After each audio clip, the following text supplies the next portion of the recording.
Hello students, once again I am in front of you. We were doing present simple. We have done present simple, affirmative, negative, interrogative. आज हम interrogative में जो question mark वाले sentence है, जो question word वाले sentence है, आज हम वो सीखेंगे। मैंने आपको अफर्मेटिव सिखा दिया है, नेगेटिव सिखा दिया है, जिस सेंटेंस के शुरू में क्या आता है मैंने आपको वो भी सिखाया है।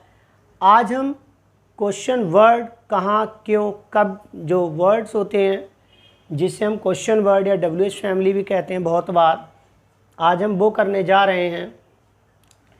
जैसे कि देखो, मैं जो रूल है वो आपका रिपीट करके चलता हूँ। जब मैंने अफर्मेटिव कराया था, फिर मैंने नेक्स्ट वीडियो में नेगेटिव कराया था, उसमें मैंने अफर्मेटिव का रूल लिखा था। इसमें हम इंट्रोगेटिव कर रहे हैं, तो मैंने आपको जो क्या वाला सेंटेंस था वो मैंने सिखा दिया था, लेकिन फिर भी मैंने इस पर रूल लिखा हुआ है ताकि आप उसे भूलें नहीं, क्योंकि एक दूसरे से जो रूल हैं वो जुड़े हुए हैं। आप जैसे इसमें देखेंगे, क्या आप रोज़ाना स्कूल जाते हैं, तो देखो यहाँ पर क्या आ रहा है और यहाँ पर हमने क्या के लिए जो हेल्पिंग वर्ब है डू, वो हमने स्टार्टिंग में लगाई है।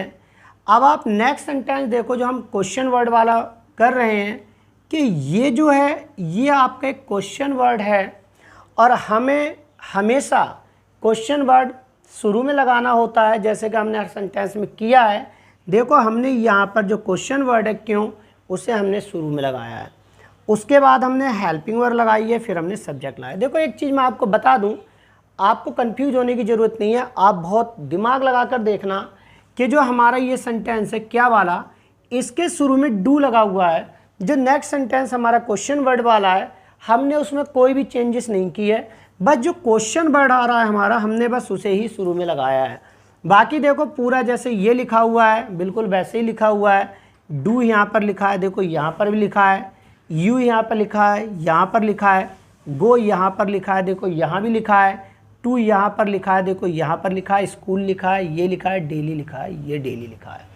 अब आप समझ गए होंगे कि अगर हमें इंट्रोगेटिव जो क्या वाला जो सेंटेंस होता है, अगर हमें वो अच्छी तरह आ गया तो ये समझ लो कि जो क्वेश्चन वर्ड वाला जो सेंटेंस है वो बहुत ही आराम से हमारे समझ में आ जाएगा।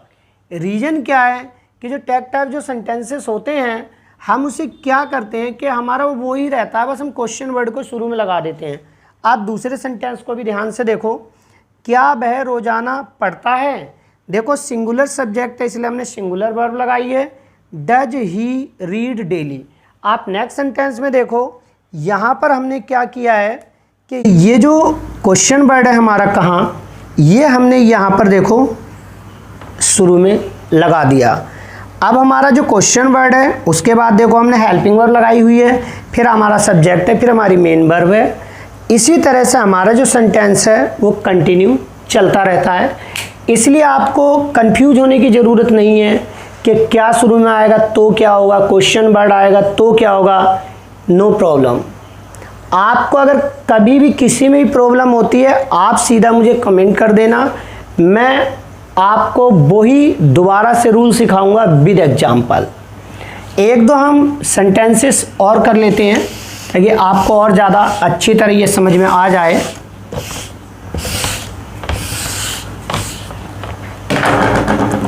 देखो अगर हम इंट्रोगेटिव नेगेटिव दोनों बनाते हैं तो कैसे बनता है। अगर मैं आपको बोलूं वह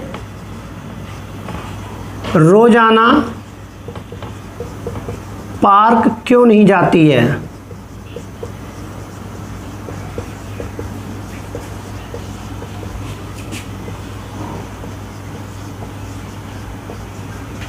वह रोजाना पार्क क्यों नहीं जाती है।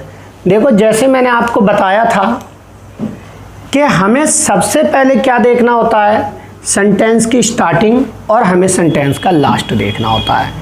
लेकिन अब इसमें एक चीज़ और नई ऐड हो गई है और वो है क्वेश्चन वर्ड। तो अब हमें ये क्वेश्चन वर्ड भी देखना पड़ेगा कि इंट्रोगेटिव क्वेश्चन वर्ड है क्या जो शुरू में आते हैं या वो है। तो अब देखो सेंटेंस के लास्ट में ती है आ रहा है, इसका मतलब यह जो है ये कोई फीमेल है, इसीलिए हम शी का यूज करेंगे। और सिंगुलर है तो इसलिए हम उसके साथ डच का यूज करेंगे। वह रोजाना पार्क क्यों जाती है, तो सबसे पहले आप क्वेश्चन वर्ड को लगाएंगे वाई। वह रोजाना पार्क क्यों नहीं जाती है, वाई। फिर हमने क्वेश्चन वर्ड को हमने लगा लिया। उसके बाद हम क्या करेंगे कि हमें सब्जेक्ट लगाना, सब्जेक्ट से पहले लेकिन हमें हेल्पिंग वर्ड लगानी होती है। क्यों? क्योंकि क्वेश्चन वर्ड के ठीक बाद हमें हेल्पिंग वर्ड लगानी होती है। वाई डज सी। अब देखो इसमें एक चीज़ की नेगेटिव भी है, आप ये देखो ये नॉट भी लगा हुआ है, तो हमें सब्जेक्ट के बाद नॉट लगाना होता है। वाई डज सी नॉट, वह रोजाना पार्क क्यों नहीं जाती है, why does she not go to park daily. अब देखो ध्यान से, ये सबसे पहले हम क्वेश्चन वर्ड लगाएंगे, उसके बाद हम हेल्पिंग वर्ड लगाते हैं जो हमारी डज है इसमें, उसके बाद हम सब्जेक्ट लगाते हैं, फिर नॉट आता है, फिर मेन वर्ब आती है, उसके बाद अदर वर्ड जो होते हैं वो सारे आपके ऑब्जेक्ट आ जाते हैं। तो इसीलिए जो ऑब्जेक्ट में जो हमारा जो ऑब्जेक्ट बनता है वो मेन वर्ब के बाद जो भी चीज़ें होती हैं वो मैं आपको बताऊंगा कि हमारा जो ऑब्जेक्ट है वो भी डिवाइडेड होता है और सब्जेक्ट भी। लेकिन ये क्या है, ये आपके जब समझ में आएगा जब आप सिंपल सेंटेंसेस को समझ जाएंगे। जैसे जैसे आप सिंपल सेंटेंसेस को समझते जाएंगे आपको आगे बहुत ज़्यादा इंटरेस्ट आएगा इससे देखने में और सेंटेंसेस को करने में।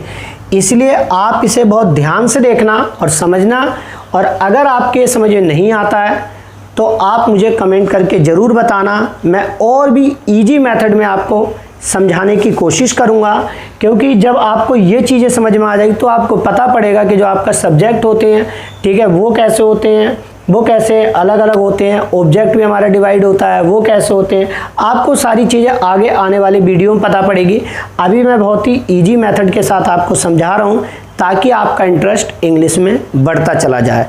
अगर आपको अगर आपको वीडियो पसंद आ रही है तो आप उसे लाइक करें, सब्सक्राइब करें चैनल को, और अपने जो दोस्त हैं आपके उन्हें आप इसे वीडियो को शेयर करें। Thank you for watching.